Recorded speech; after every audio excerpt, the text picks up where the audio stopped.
Oke, bismillahirrahmanirrahim. Assalamualaikum warahmatullahi wabarakatuh. Selamat malam dan salam sejahtera bagi kita semua. Alhamdulillahirrahmanirrahim. Salatu wassalamu ala asyrafil anbiya'i wal mursalin Sayyidina wa maulana Muhammadin wa ala alihi washabihi ajmain. Suara saya kedengaran nggak? Jelas atau mungkin kurang nyaring? Jelas, Pak. Jelas, Pak. Ya. Lebih jelas. Pakai mikrofon.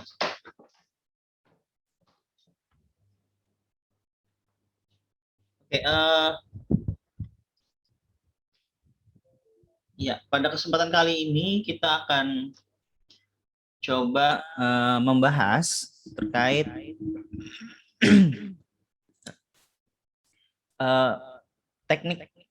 teknik untuk menyusun latar belakang ya, menulis latar belakang lah bahasanya mungkin ya. Oke, saya izin share screen dulu. Mana nih? Bentar, nyalakan dulu.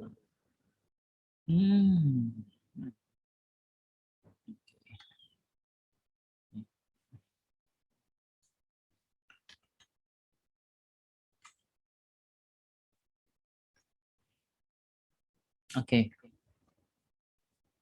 Kelihatan? Kelihatan, Pak. Oke, kelihatan ya. Oke. Ini jalan sendiri. Jadi kita akan coba belajar ya, memahami dulu deh secara teoritis bagaimana cara menyusun latar belakang ya.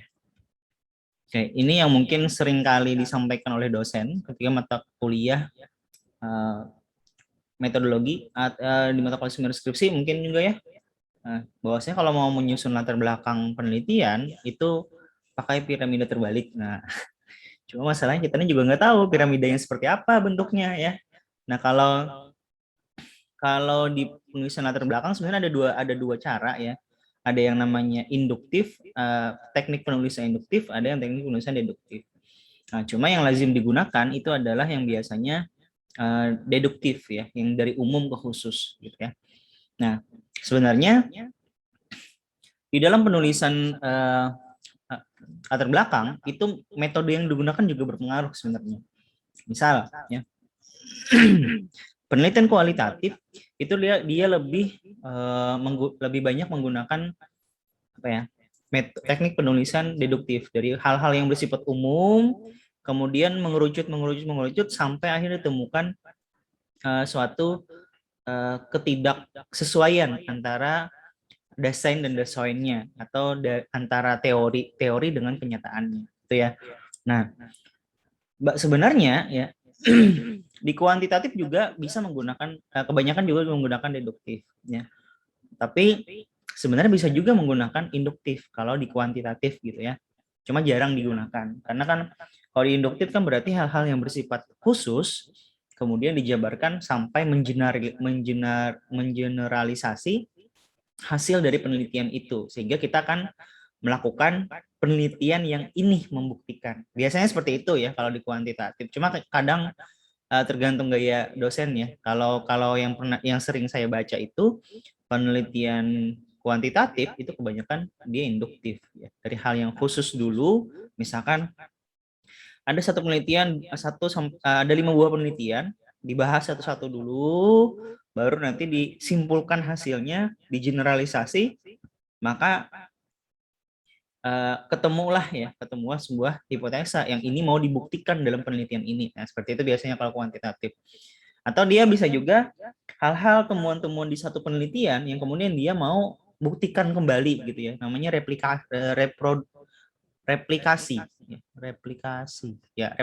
penelitian ya, atau replication research ya, gitu bahasanya. Cuma jarang ya, karena anggapannya kalau kita mereplikasi penelitian itu, padahal tujuannya adalah membuktikan apakah hasil penelitian kuantitatif itu juga berlaku. Karena kan kalau kuantitatif kan sifatnya general ya. Jadi artinya kalau misalkan di satu tempat itu hasil, misalkan di lokasi A hasilnya adalah 1, maka seharusnya di lokasi B hasilnya juga 1 gitu ya. Harusnya. Karena penelitian kuantitatif itu nanti hasilnya adalah general. Beda dengan penelitian kualitatif. Kalau penelitian kualitatif dia lebih spesifik. Jadi bisa jadi di lokasi A hasilnya 1, di lokasi B bisa jadi nggak 1, bisa jadi hasilnya 2. Gitu ya. Itu mungkin yang perlu dipahami dulu. Tapi karena di tempat kita, ya, di tempat kita itu tidak lazim menggunakan teknik yang induktif, maka kita menggunakan yang deduktif aja. Jadi secara umum, ya, kalau kalian lihat yang gambar piramida terbalik ini, ceritanya adalah semua hal yang bersifat umum, kemudian semi umum, ya, agak spesifik ke bawah, baru masuk yang ke sedang, kemudian semi spesifik, baru yang ke spesifik. Nah, baru nanti ada yang namanya masalah. Masalah itu adalah ketidaksesuaian atau kesenjangan antara desain dan desainnya, atau kenyataan dan teorinya, gitu ya. Misal, misalkan secara teoritis, misalkan ya, makan itu kenyang, tapi ternyata pada kenyataannya belum tentu orang yang makan itu kenyang, gitu ya. Misalkan berarti ada faktor lain yang mempengaruhi. Misalkan jumlah nasi yang dimakan, ya. Kemudian tingkat kelaparan dia. Nah, itu juga berpengaruh, gitu ya. Jadi tidak mesti kalau di masalah tidak masih kalau di penelitian kuantitatif itu kan nyata, ya. Jadi hasilnya A, ya berarti itulah hasilnya. Tapi di B, kalau misalnya di kualitatif, dia juga bisa jadi ada faktor lain yang mempengaruhi, gitu ya. Jadi kalau misalkan kita penelitian kuantitatif, maka masalahnya itu harus jelas dulu, ya. Misalkan apakah terdapat pengaruh? Nah, pertanyaannya seperti itu, ya. Berarti jawabannya hanya antara ya atau tidak, gitu ya. Itu jelas di kuantitatif, ya. Kemudian setelah kita mengetahui apakah terdapat pengaruh, kalau jawabannya ya, baru pertanyaan seberapa besar pengaruhnya. Nah, kalau di kualitatif itu akan diperpanjang lagi itu permasalahannya. Apakah ada faktor lain yang mempengaruhi pengaruh itu? Apakah ada faktor lain yang menghambat pengaruh itu terhadap X terhadap Y, misalnya seperti itu. Itu nanti bahasannya beda lagi, ya. Jadi mixed method. Nah, yang kita akan bahas itu adalah penyusunan latar belakang secara deduktif, ya. Jadi itu loh yang perlu dipahami, teman-teman. Jadi masalah itu adalah kesenjangan antara teori dan fakta atau kenyataan yang ada di lapangan. Gitu. Nanti kalau misalkan teman-teman ditanya waktu ujian, masalahnya apa? Nah, cek aja dulu rumusan masalahnya, ya. Apakah nanti latar belakang itu membawa si pembaca untuk memahami rumusan masalah yang kalian ajukan, gitu ya. Nanti kita akan coba belajar, ya. Jadi kalau secara umum tekniknya itu dari umum, semi umum, sedang, semi spesifik, spesifik. Kemudian baru mengungkapkan masalahnya. Nah, sebagai contoh misalkan punya siapa nih mau dicontohkan? Saya lupa judulnya. Siapa? Faiza apa Faiza judulnya kemarin? Tentang apa? Halo Faiza. Tentang, ya Bapak, tentang sejarah berdirinya Sekolah Islam Terpadu Al-Aulia, Yayasan Baitan Anahal Balikpapan. Ya. Oke. Sekarang kita cari umumnya dulu. Ya, Faiza nyalakan aja mic-nya. Kira-kira, ya, hal yang paling umum dari sebuah sekolah Islam terpadu itu apa?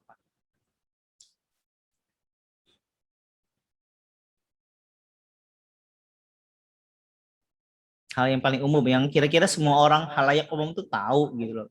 Faktanya apa? Ceritanya apa? Kira-kira apa?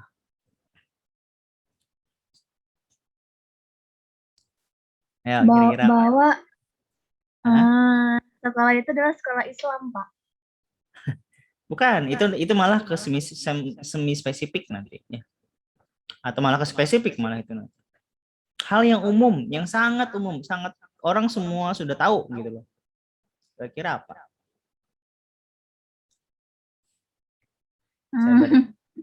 Saya baru ini, misalkan saya tanya dulu nih, menuntut ilmu kewajiban nggak? Ya. Kewajiban kan? Ya. Sekolah nggak? Di sekolah, Pak. Nah, itu paham ya? Hal yang umumnya adalah menuntut ilmu kan? Sekolah kan tempat menuntut ilmu. Berarti hal yang lebih umum adalah menuntut ilmu. Jadi misalnya menuntut ilmu dalam agama apapun adalah sebuah kewajiban, di mana bla bla bla. Nah, kemudian cari semi umumnya di mana? Semi umumnya adalah ketika menuntut ilmu ada wadah lembaganya, ya, yaitu di bentuknya sekolah, atau kalau mau di dalam Islam berarti madrasah. Paham dulu nih urutannya ya. Sehingga nanti kalau mau menyusun, nanti saya ajarin nyusunnya. Kalau mau menyusun, gunakan poin-poin itu dulu untuk menyusun kerangkanya, baru nanti kita tulis, ya. Misalnya dari tadi menuntut ilmu kok adalah kewajiban. Ya, udah. Kemudian menuntut ilmu di sekolah, gitu ya. Sekolah yang ada di Indonesia itu ada yang negeri, ada yang swasta, ada yang berbasis agama, ada yang berbasis apa yang dan sebagainya, ya, gitu ya. Nah, itu kan ada juga tuh, gitu ya. Itu sedang. Kemudian mau yang spesifik gimana? Yang semi spesifik gimana? Semi spesifiknya adalah ada sekolah di Balikpapan yang menerapkan Islam, menerapkan Islam sebagai kurikulumnya, ya, sehingga disebut sebagai sekolah Islam terpadu. Spesifiknya mana? Spesifiknya adalah di sekolah Islam terpadunya, gitu ya. Nah, kemudian permasalahannya apa? Permasalahannya adalah ini, nanti dijelaskannya ya. Permasalahannya ada selama ini, ya, sekolah Islam terpadu itu merupakan sekolah Islam yang memiliki kontribusi yang besar, yang nyata, misalkan di Kota Balikpapan, misalkan gitu ya. Banyak alumninya ini banyak prestasi yang diperoleh misalkan dan sebagainya. Nah, itu nanti akan menjadi suatu hal yang menarik untuk diteliti. Nah, sampaikan juga misalkan berdasarkan hasil penelitian penelusuran literatur, banyak sekolah banyak kajian yang telah meneliti tentang berdirinya sekolah-sekolah SDIT misalkan, atau sekolah Islam terpadu di berbagai daerah misalkan gitu ya. Nah, tetapi penulis tidak menemukan pembahasan terkait sejarah berdirinya sekolah Islam di Kota Balikpapan. Oleh karena itu penulis tertarik untuk menulis ini. Udah selesai gitu aja dengan judul apa. Iya, Pak. Paham ya? Urutannya seperti itu. Jadi kalau kita mau bahas secara umum, nah gitu urutannya ya. Sama teman-teman yang lain juga ya. Kayak Nur Hayatul Quran tentang apa? Gitu ya, Pak Iza ya. Nanti kita coba praktek. Iya, Pak. Nur Hayatul Quran apa? Tentang pemanfaatan ya. Kemarin itu pemanfaatan bentar. Pemanfaatan situs yang itu Pak, secara virtual di SMA 3. Virtual ya. Nah, berarti kalau hal yang umum itu bisa menggunakan kata misalkan, coba kalau misalkan virtual itu berhubungan dengan apa dulu? Pak, tapi saya udah nanya kan sama guru SMA 3, tapi belum pernah gunain yang virtual gitu Pak. Terus gimana dong Pak? Terus mereka sudah pada ke situs belum? Kalau belum, itu saya belum nanya Pak. Enggak, sebenarnya enggak masalah sih. Sebenarnya enggak masalah. Enggak, ya kalian kamu enggak ke sekolah juga enggak apa-apa sebenarnya. Toh cuma sekedar rekomendasi aja. Ya itulah pokoknya nanti ya. Kira-kira anggaplah kamu mau tentang pemanfaatan gua itu sebagai sumber belajar. Kira-kira bagian umumnya apa? Bagian umumnya hal yang umum.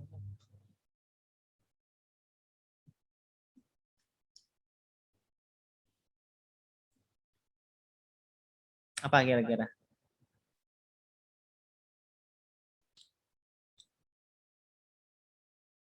Iya? Ada? Pendidikan. Pendidikan kan? Belajar kan pendidikan. Kan? Iya Pak. Nah, pendidikan. Jadi misalkan pendidikan adalah bla bla bla misalkan. Enggak usah masuk teori ya. Ingat latar belakang tidak boleh ada teori. Karena teori nanti ada khusus di bab 2.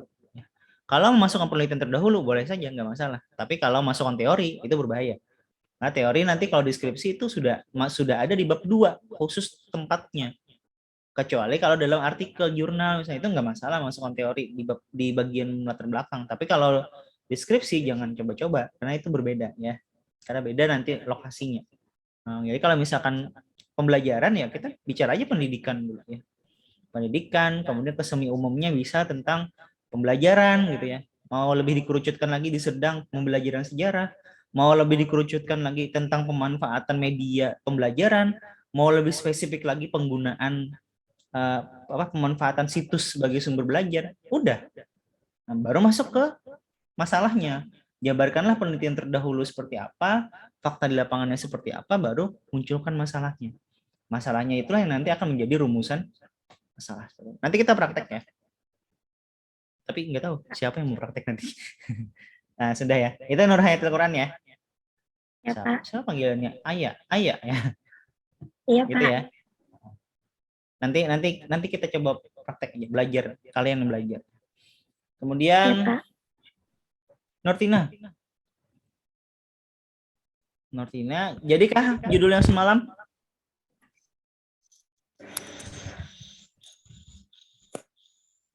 Kenapa? Jadikah judulnya semalam? Kuanti. Jadi Pak, pengagung, iya Pak. Nah, ya. Sudah berarti. Sudah ada kan contohnya? Tinggal diambil aja. Sudah ada contohnya belum? Contoh apa Pak? Nah, di artikel jurnal kan sudah ada latar belakangnya seperti apa. Nah, ingat ya, penelitian kuantitatif itu saklek dia, baku. Ya. Baku pokoknya. Kalau nggak sesuai ya salah. Itu kalau di kuantitatif. Ya, ikuti aja punya orang harus sudah. Tapi kalau kualitatif jangan coba-coba, apalagi yang di sejarah. Sebentar ya. Iya Pak.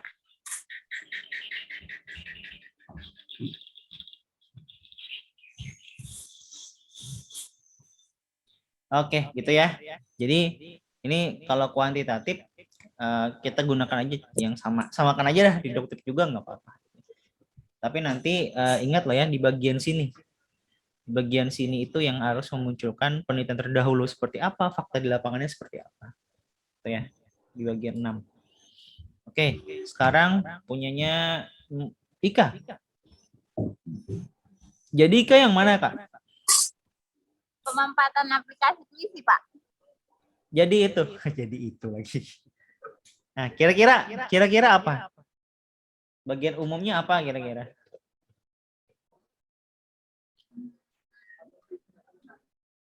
Bagian umumnya di pemanfaatannya enggak sih? Loh, itu sudah hampir semi spesifik. Bagian paling umum dari pemanfaatan aplikasi dalam pembelajaran apa? Pembelajarannya? Ya, nggak masalah sih. Terus setelah umumnya pembelajaran, semi umumnya apa?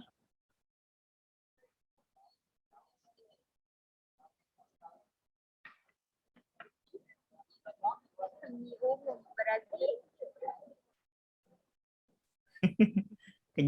kedekatan ya. Kan ada yang lebih tinggi, lebih umum daripada pembelajaran. Ya, misalkan pendidikan, lagi-lagi ke pendidikan sih sebenarnya. Pendidikan, pembelajaran secara umum, misalnya pembelajaran sejarah di sedang, semi spesifiknya penggunaan media pembelajaran, lebih spesifik lagi penggunaan aplikasi quizzes gitu ya. Misalkan ya, itu bisa disusun seperti itu. Nah, nanti Ika baru di bagian 6 untuk mengeluarkan meng-highlight ya. Meng-highlight dari masalah yang kamu temukan di lapangan. Nah, itu nanti bisa bandingkan antara teori hasil penelitian terdahulu dengan faktanya seperti apa. Sehingga nanti muncullah suatu pertanyaan, misalkan bagaimana pemanfaatan aplikasi quizzes dalam pembelajaran sejarah. Nah, gitu ya. Muncul pertanyaannya seperti itu. Makanya menjadilah rumusan masalah. Oke, saya lanjut ke slide berikutnya dulu ya.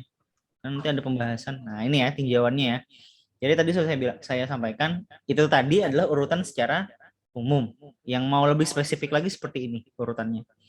Jadi pertama tinjauan umum, misalkan kayak tadi pendidikan, pembelajaran sejarah, tinjauan sejarah khususnya itu bisa terkait langsung ke inti tema yang lebih spesifik apa. Misalkan Tadi pemanfaatan aplikasi Quizzes ya. Nah, itu sudah di sini. Baru masukkan penelitian sebelumnya. Yang penelitian sebelumnya apa? Apakah penelitian ini sudah pernah dilakukan oleh orang lain? Kalau iya, kapan? Kalau hasilnya apa? Gitu ya. Itu makanya sebelumnya di pertemuan sebelumnya saya arahkan untuk membuat tulisan dari hasil penelitian, dari penelitian terdahulu gitu loh, sehingga dia dirangkai menjadi sebuah paragraf gitu. Nah, gitu. Nah, kemudian setelah penelitian sebelumnya sudah jadi, kalian sudah bisa memaparkan hasil penelitian terdahulu seperti apa ini. Nah, baru nanti kalian menyampaikan apa sih bedanya tulisan kalian dengan tulisan penelitian terdahulu? Apa sih bedanya penelitian kalian dengan penelitian terdahulu? Gitu ya. Itu namanya kekhasan tulisan, atau kalau di Indonesia namanya state of the art ya. State of the art. Jadi state of the art ya. Apa sih pokoknya kekhasan tulisan lah bahasanya gitu ya mudahnya. Kekhasan tulisan. Jadi sehingga nanti di dalam narasi latar belakang misalnya berdasarkan penelitian terdahulu diketahui bahwasannya telah pernah misalkan menurut si A ya 2020 aplikasi Quizzes sangat bermanfaat bagi siswa misalkan sehingga menarik motivasi dan minat belajar siswa. Hal ini didukung oleh si B misalkan yang mengatakan hal serupa tetapi menambahkan elemen keceriaan belajar misalnya sebagai bla bla. Simpulkan semuanya. Oleh karena itu berdasarkan penelitian terdahulu maka ini nah penelitian yang akan saya lakukan ini itu memiliki perbedaan dengan penelitian sebelumnya di bagian apa bla bla bla bla bla bla. Nah, sehingga memunculkan suatu identifikasi masalah-masalah yang saya temui masalah-masalah yang berdasarkan hasil observasi awal diketahui bahwasanya masalah yang dihadapi di lapangan adalah ini misalkan motivasi belajarnya rendah, minat belajarnya dari hasil observasi loh ya rendah dan sebagainya. Kemudian nanti baru memunculkan rumusan masalah. Nah, ini yang di sini sebenarnya di bab 1 di bab 1. Di sini baru muncul yang kekhasan tulisan itu. Ini latar belakang, ini identifikasi, baru rumusan, baru tujuan ya.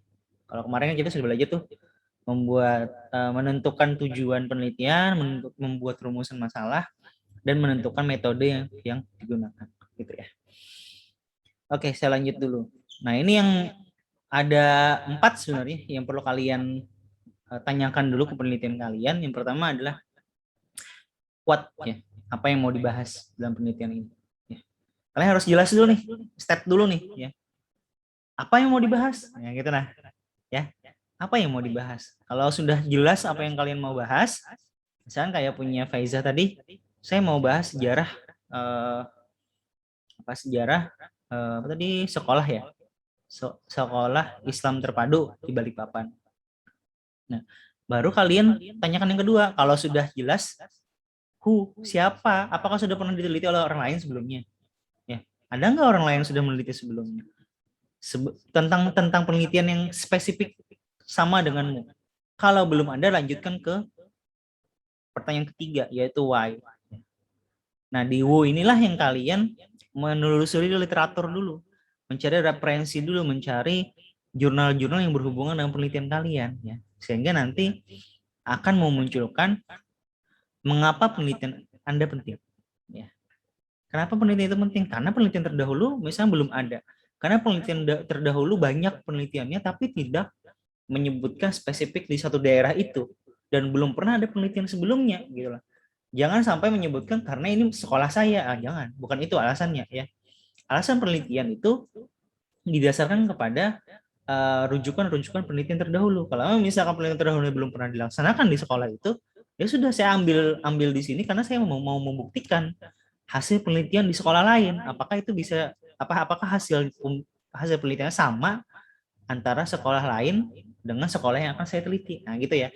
Jadi perbedaan itu bisa banyak ya. Meskipun mungkin variabel X1, X2, X1, X2, X dan Y-nya sama, tapi karena beda sekolah ya nggak masalah, namanya replikasi yang ya. Reproduction ya.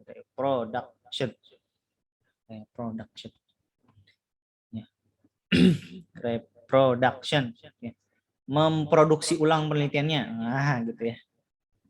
Oke, kemudian setelah kalian sudah mengatakan pentingnya penelitian itu, baru kalian menjawab how, bagaimana cara melakukan penelitian, gitu ya. Jadi berurutan dulu nih, ya. Jangan misalkan di sini dulu, ya. Kalian harus jelas dulu nih, karena misalkan di what ini sudah selesai pembahasan, sudah terjawab pertanyaannya, maka kalian akan mencoba untuk menelusuri penelitian terdahulu dulu. Ya, who, siapa yang sudah pernah meneliti. Baru kalau sudah dapat di sini, baru ke sini. Mengapa penelitiannya penting? Ya, alasannya apa? Gitu ya. Sehingga muncul nanti ini bagaimana pelaksanaan. Ini lebih ke metode ya. Penting itu 4 pertanyaan ini dulu yang penting. Kalau sudah terjawab, baru kalian bisa lanjut penelitian. Ya, gitu ya. Kita praktek aja, coba. Ya. Ada yang mau coba? Ada yang mau coba? Silakan. Share screen juga nggak apa-apa. Ini lah kita cuma belajar membuat kerangka dulu deh ya. Kalau langsung nggak, kayaknya agak susah. Silakan. Atau mau satu-satu dibantu. Silakan kalau mau share screen. Nggak usah malu-malu. Ayo, ada yang mau?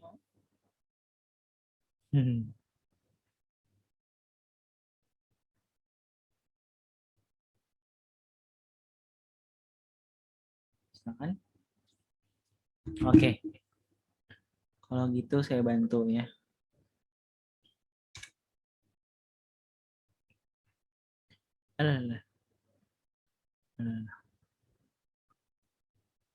Mana tadi?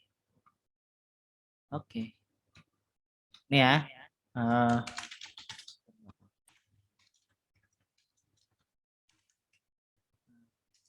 Yang paling gampang itu sebenarnya gini, kalau mau menulis latar belakangnya. Misalkan gini. Judulnya siapa tadi? Punyanya siapa ya? Punyanya Ayah deh ya. Pemanfaatan tadi gua bla bla bla bla sebagai sumber belajar.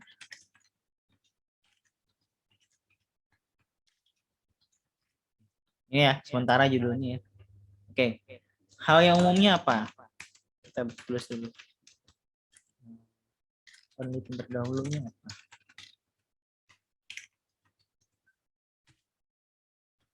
Terdahulunya apa? Kemudian urgensinya apa? Urgensi itu kekhasannya apa?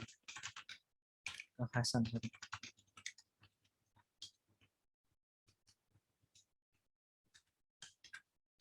Urgensi di sini.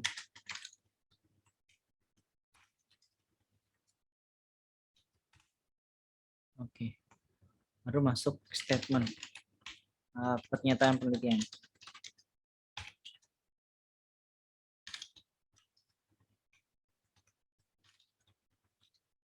Oke. Ini latar belakangnya. Kita masuk ini dulu. Oke. Umum ya, hal yang umum misalkan karena ini sebagai sumber belajar kan biasanya adalah pendidikan ya. Pendidikan, pembelajaran, pendidikan apa ya? Pendidikan ini boleh, tapi ingat ya, bukan pendidikan artinya adalah bukan gitu ya. Misalkan pendidikan merupakan hak bagi semua masyarakat ya. Hak bagi semua masyarakat, misalkan bla bla dan sebagainya. Kemudian pembelajaran di kelas, mau lebih spesifik ke pembelajaran sejarah juga boleh. Ya, pembelajaran secara umum ya. Ini jadi pendidikan pembelajaran secara umum. Yang diatur di mana nanti ini bisa pembelajaran sejarah. Medianya ya. Baru baru sumber belajar boleh. Ya, sumber belajar aja nih.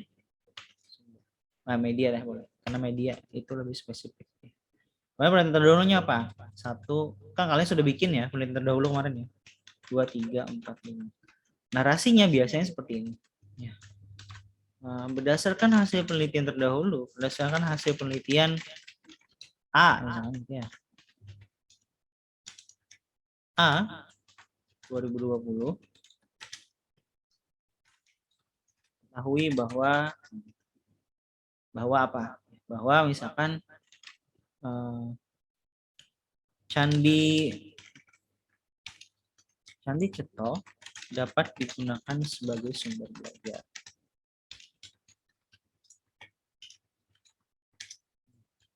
Hal ini juga didukung oleh penelitian B 2021, C 2021, D 2021. Itu ya. Ini boleh seperti ini ya, yang menyatakan bahwa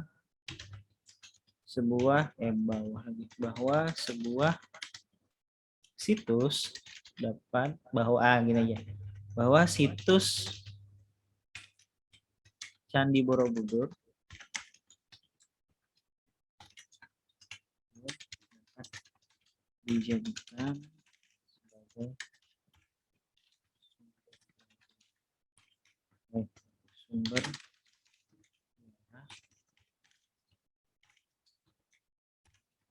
pada materi pengembangan Hindu Buddha.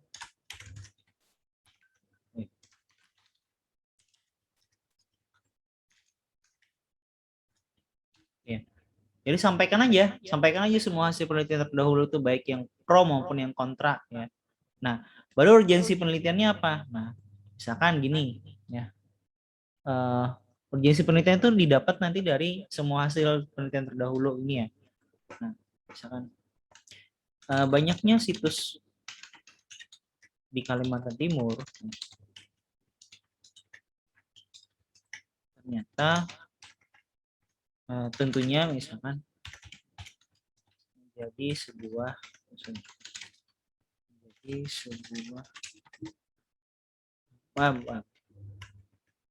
merupakan kesempatan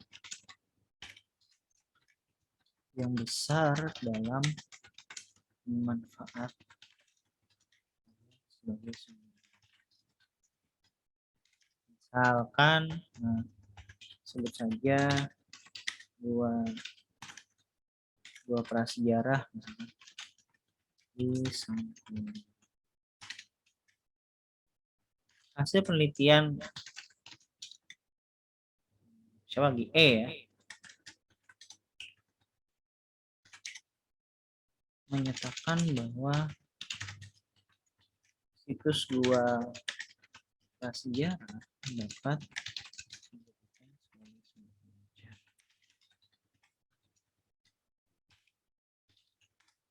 itu ya. Nah, tambahkan terus ya hasil penelitian urgensinya. Ya. Baru nanti di sini kekhasannya adalah dalam penelitian ini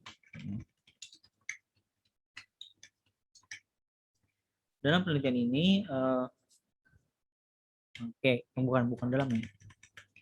Penelitian ini akan difokuskan pada pemanfaatan situs gua apa ya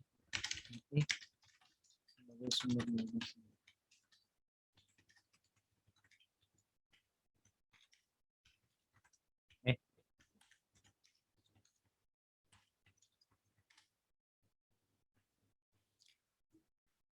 Pemanfaatan ya.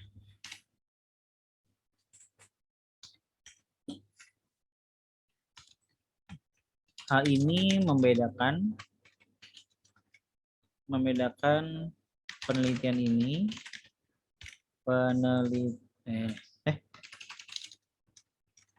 dengan penelitian lain dari segi lokasi dan materi yang diajarkan. Misalkan aja. Nah, silakan cari kekhasannya sendiri. Ya. Berdasarkan uraian pada bagian sebelumnya, atau biasanya bisa langsung uraian di atas gitu ya. Maka penelitian ini difokuskan ya pada pemanfaatan situs sebagai sumber belajar di SMP satu, misalkan aja ya, saya nggak tahu sekolahnya apa ya.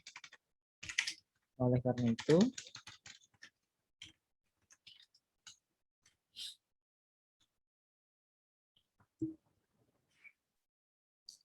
nah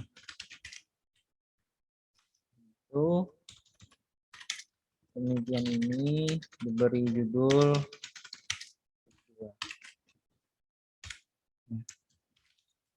pemanfaatan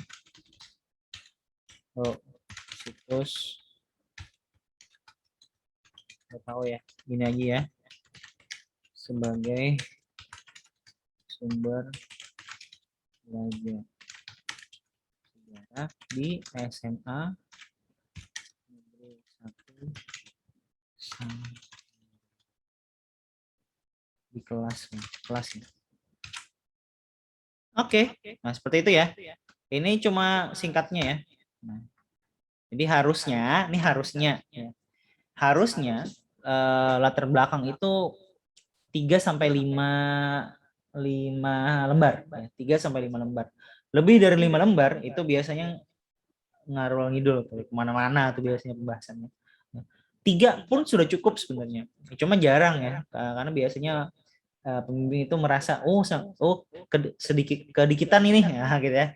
Terlalu sedikit, tolong ditambah lagi biasanya gitu. Jadi idealnya 5 gitu ya, idealnya 5. Biasanya sih ya. Kalau saya 3 cukup sebenarnya. Yang penting poin-poinnya jelas gitu ya. Penting poin-poinnya jelas. Makanya bisa dimasukkan yang penelitian terdahulu diperbanyak gitu ya. Oke, sampai sini ada pertanyaan? Silakan. Wah, jadi nih punyanya Ayah. Gitu ya, itu teknisnya aja. Silakan kalau ada yang mau ditanyakan. Pak, saya mau nanya, Pak. Kan kayak yang tadi kan saya bilang, misalnya saya ngambil di Semaga, SMA 3. Nah, terus kalau misalnya dia belum gunain secara virtual gitu, cara lainnya gimana, Pak?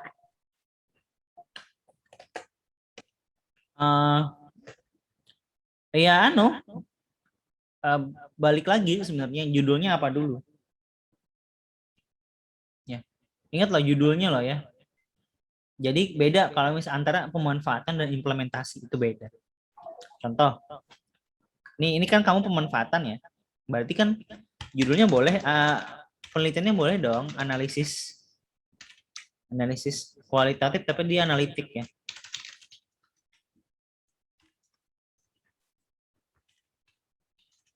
Jadi yang mau dianalisis ya, yang mau dianalisis adalah bagaimana memanfaatkan gua ini sebagai sumber belajar sejarah. Udah gitu aja di kelas 10. Perlukah langsung ke guanya? Ya nggak perlu juga gitu kalau sudah ada virtualnya. Atau perlukah misalkan ke sekolah? Ya nggak juga, nggak mesti juga harus ke sekolah. Kenapa? Karena yang mau dilihat itu adalah ini loh, gua ini bisa dijadikan sumber belajar sejarah. Di kelas mana? Kelas 10. Materi apa? Udah gitu aja. Cuma menjawab itu kan sebenarnya. Tinggal rumusan masalahnya seperti apa gitu ya. Beda dengan implementasi. Kalau misalnya implementasi gua babi misalkan ya sebagai sumber belajar sejarah di kelas 10. Nah, itu harus di sekolah harus implementasi dulu. Di sekolah tuh harus pernah implementasi minimal sekali baru bisa ditanyain. Makanya pemilihan kata atau diksi kata itu, diksi dalam sebuah judul itu sangat-sangat berpengaruh. Makanya kalau judulnya implementasi, habis itu berarti harus implementasi. Tapi kalau misalkan pemanfaatan gua aja, ya misalkan pemanfaatan gua babi sebagai sumber belajar sejarah di kelas 10 SMA Negeri 1 Sangkulirang, sebuah studi analisis misalkan. Atau misalkan analisis materi atau analisis pemanfaatan bisa juga. Tapi analisisnya harusnya nggak masuk di judul, langsung aja pemanfaatan gua. Gitu. Nggak mesti harus ke sekolah Enggak. dan nggak mesti harus pernah diimplementasikan, enggak. Sebenarnya loh ya, tapi kadang-kadang pembimbing yang lain beda lagi nanti, atau penguji yang lain beda lagi. Kalau saya pribadi nggak mesti. Karena yang kamu mau lakukan ada kajian analitik terkait bagaimana pemanfaatan gua ini sebagai sumber belajar. Rekomendasinya di mana, gitu loh ya. Itu logika berpikirnya seperti itu sebenarnya. Tapi ya lagi-lagi kan tidak semua dosen sama pemikirannya. Gitu ya. Ya, mana ya? Bingung, Pak. Nah, apanya yang bingung? Apa yang Jadi bingung? bisa nggak Pak? Berarti bisa nggak Pak nggak saya masukin yang media yang secara virtual tadi? Kan saya pengennya memang itu pemanfaatan situs gua sebagai sumber belajar gitu Pak. Ya, ya makanya kalau ditanya ya. Kalau misalnya kamu ditanya oleh penguji, sekolahnya sudah pernah belum implementasi? Kira-kira gimana jawabannya?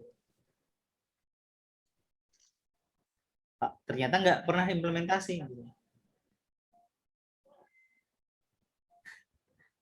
Ingat loh ya, judulnya bukan implementasi loh ya, pemanfaatan aja.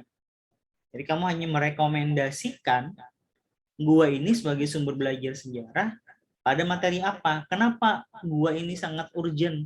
Nah, kenapa gua ini bisa digunakan sebagai sumber belajar sejarah? Itu yang akan kamu kupas dalam penelitianmu.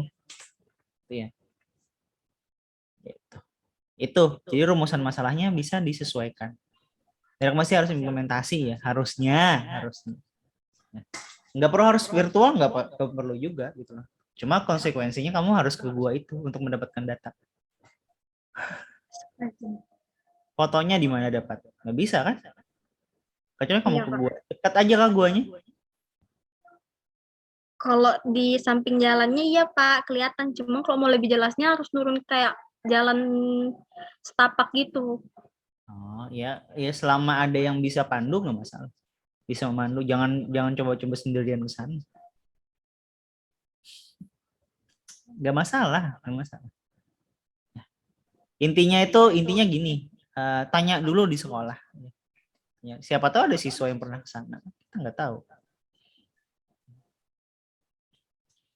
Ingat ya, yang kamu mau teliti itu adalah bagaimana memanfaatkan materi gua itu sebagai materi belajar sejarah di kelas.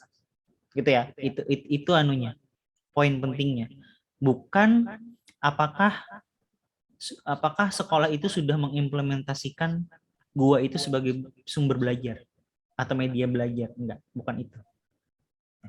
Kamu kalau judul seperti inilah ya, itu harusnya bagaimana materi gua yang sudah ada itu dapat menjadi materi dari belajar di kelas. Gitu aja bahasanya. Nah, coba cari dulu penelitian terdahulunya seperti apa. Nanti jelas kok. Di penelitian saya sama Bu Siti itu jelas juga. Jadi kita nggak ke sekolah. Kita hanya merekomendasikan ya, materi-materi situs-situs ini bisa dimasukkan dalam materi pembelajaran di kelas berapa. Nah, gitu. Kalau misalnya kemarin situs Belanda yang ada di Balikpapan ya, dan situs Belanda Balikpapan itu kan bisa masuk di kelas 11 ya. Kemudian ada peninggalan Jepang ya, berarti kelas 12. Nah, gitu aja. Jadi ini situsnya materinya Kakak. Udah gitu aja, nggak ada yang sampai ke sekolah, malah nggak ada ke sekolah sama sekali. Karena kita hanya membuat rekomendasi. Rekomendasi situs ini bisa dijadikan materi ajar di mana. Nah, udah gitu aja. Gitu ya. Ada pertanyaan? Lagi? Kan. Berarti bisa langsung kemanfaatan gua gitu Pak ya sebagai sumber pembelajaran. Sumber belajar ya. Itu ya, sumber belajar atau sebagai media belajar boleh. Media pembelajaran boleh. Karena nanti media pembelajaran kan tuh bisa sifatnya sebagai sumber belajar juga. Oke. Pokoknya Pak, cari dulu penelitian terdahulunya ya. Orang gimana membahasnya gitu ya. Nanti dapat aja. Oke, yang lain? Silakan. Ada lagi?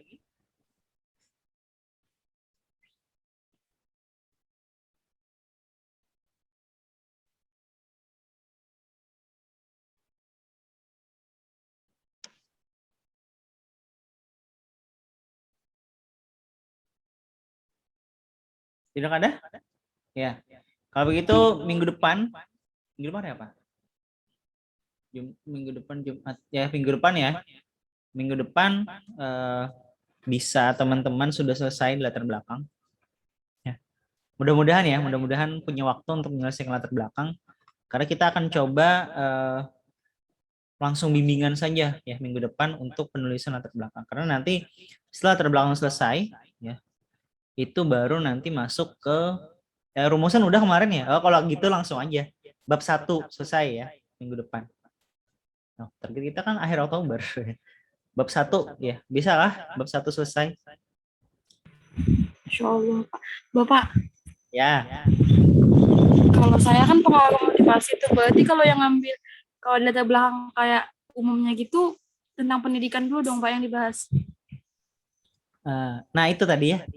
Kuantitatif itu ada dia penelitiannya. Ya, biasanya kalau kuantitatif itu langsung to the point. Penelitian terdahulunya seperti apa, langsung aja. Tapi kalau mau membahas ini boleh juga. Ya. Masukkan aja dulu. Tapi nanti yang paling banyak tuh di sini.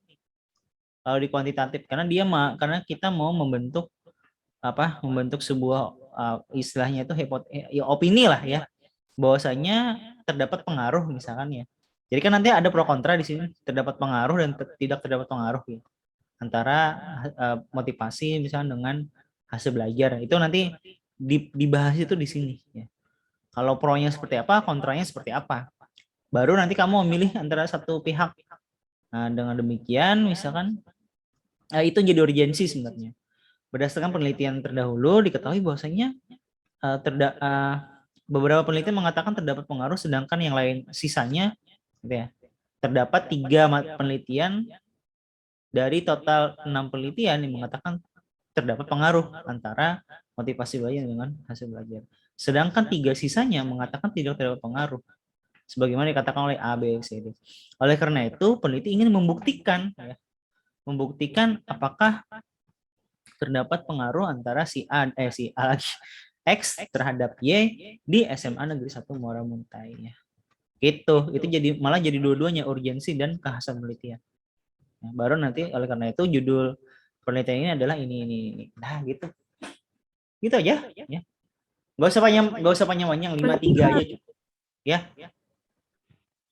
Berarti Pak kalau yang di umum yang misalkan pembelajarannya itu nggak perlu bahas kayak pengertian motivasinya dong. Ya, itu nanti di bab 2. Pengertian motivasi di bab 2.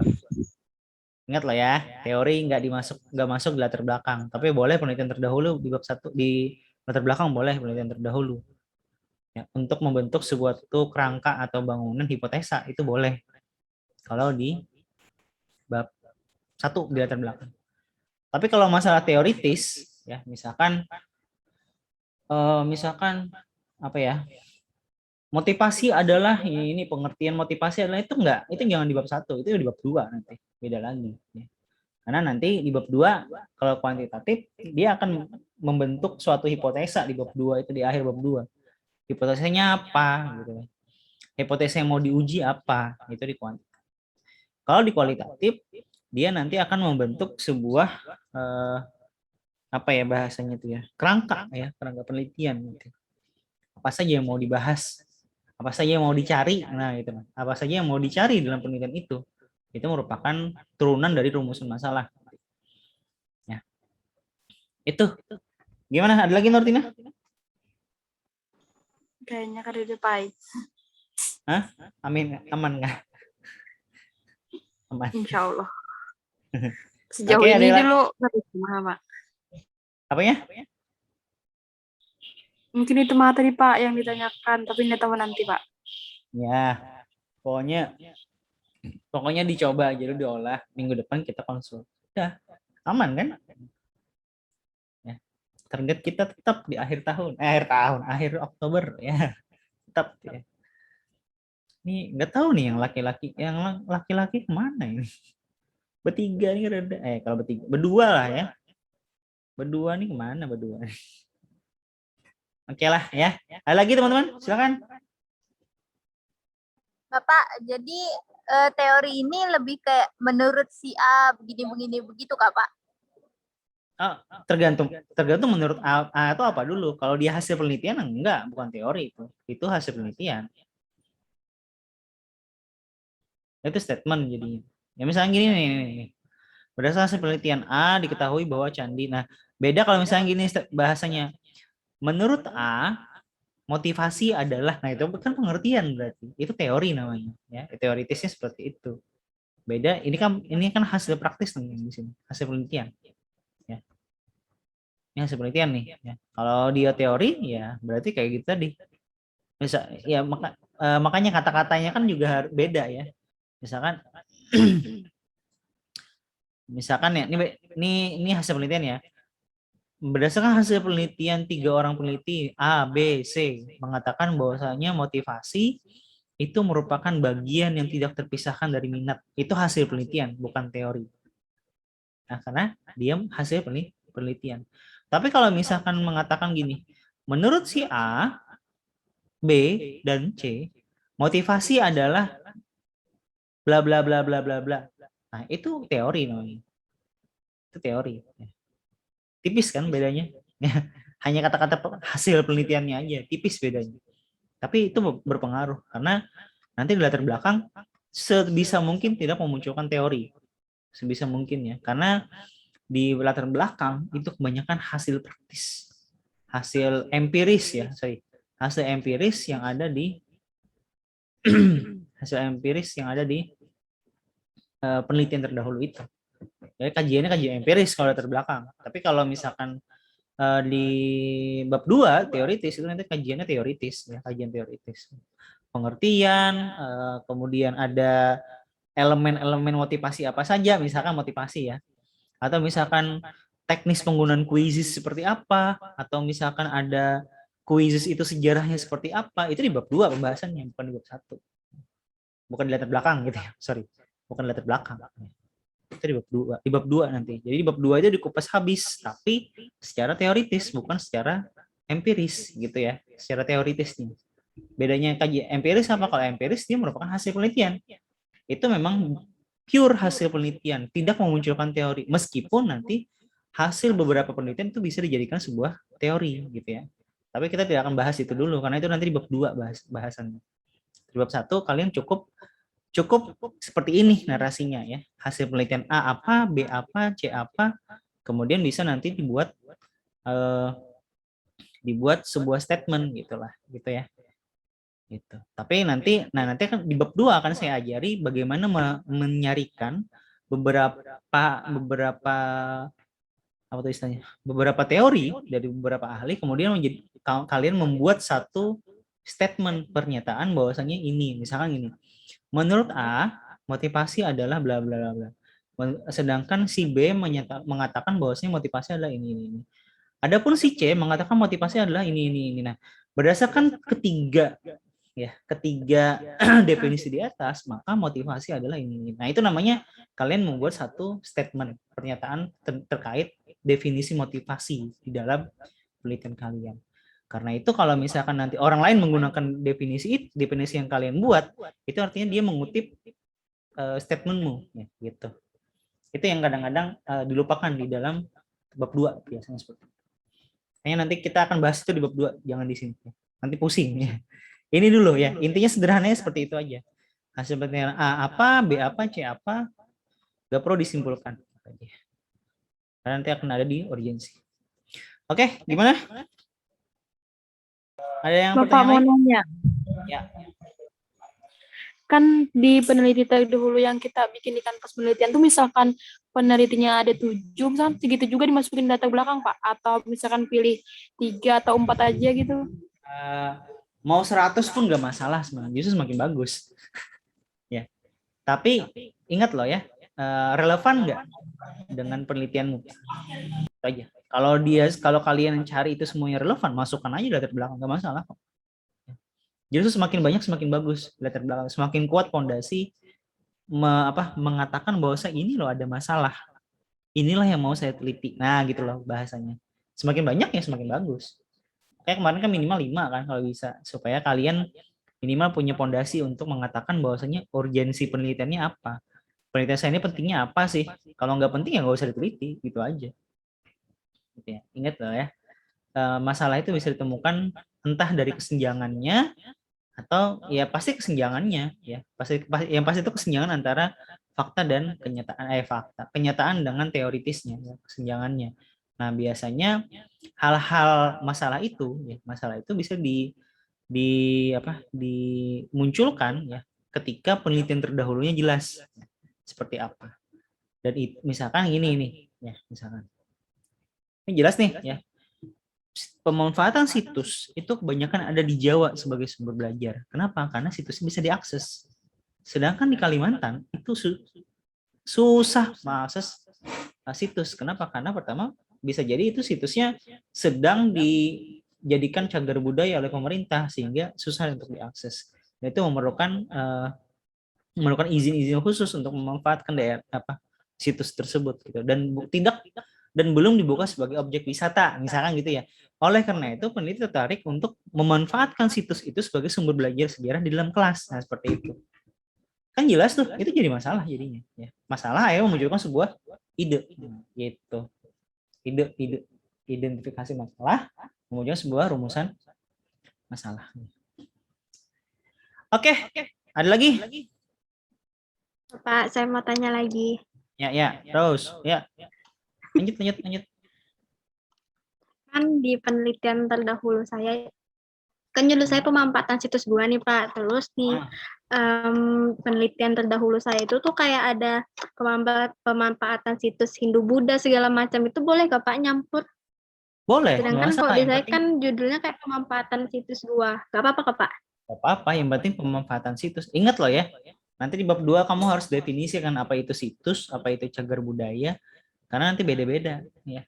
Situs itu adalah suatu wilayah yang di dalamnya itu ada temuan benda dari masa lalu. Itu situs satu daerah ya, luas. Bukan hanya di satu titik aja, enggak. Nanti ada namanya benda cagar budaya, misalnya kayak candi-candinya aja. Tapi kan ada namanya situs kawasan Candi Borobudur, itu namanya situs. Tapi kalau misalkan tadi kalau ini gua pasti luas ya. Nah, berarti dia jadinya situs gitu ya. Jadi di bab 2 kamu harus definisikan dulu yang dimaksud situs di sini apa. Itu di bab 2, jangan di bab 1. Nanti di bab 2. Ya, Pak. Nah, ya. Sehingga nanti ada juga di bab 2 itu penjelasan tentang misalkan Ika kuisisnya. Ayat tentang situs guanya gitu ya. Situs gua secara umum ya. Situs gua secara umum di Kalimantan tuh apa sih? Nah, nanti baru di bab 4 temuannya. Situs guanya seperti apa? Mengapa itu penting? Mengapa bisa diintegrasikan dalam pembelajaran? Bagaimana caranya? Itu akan dijawab nanti. Jadi tergantung rumusan masalahmu nanti seperti apa. Kalau rumusan masalahnya misalkan bagaimana situs gua bla bla bla bla di Sangkulirang ya. Kemudian itu yang pertama misalnya. Yang kedua, bagaimana memanfaatkan situs gua itu sebagai sumber belajar di kelas. Udah sampai situ aja. Ya sudah, berarti tinggal rekomendasi aja. Tapi kalau misalkan kamu pertanyaannya beda, misalkan bagaimana implementasi gua sebagai sumber belajar? Wah, kamu harus tanya dulu ke gurunya. Harus tanya dulu, sekolahnya ada implementasi belum? Kalau belum berarti nggak bisa di sekolah. Tergantung rumusannya. Tergantung penelitian terdahulumu seperti apa pola orang. Ikuti aja pola orang itu. Ya. Orang sebelumnya kan sudah jelas tuh seperti ini. Apakah dia ke sekolah? Kalau ke sekolah, ngapain dia di sekolah? Gitu. Itu jelas kalau nanti di jurnal. Jadi susun aja dulu. Nanti kita akan bahas rumusannya. Oke ya? Ada lagi? Ya, Pak, makasih Pak. Oke, sama. Yang lain? Masih ada? Oke. Masih ada? Oke.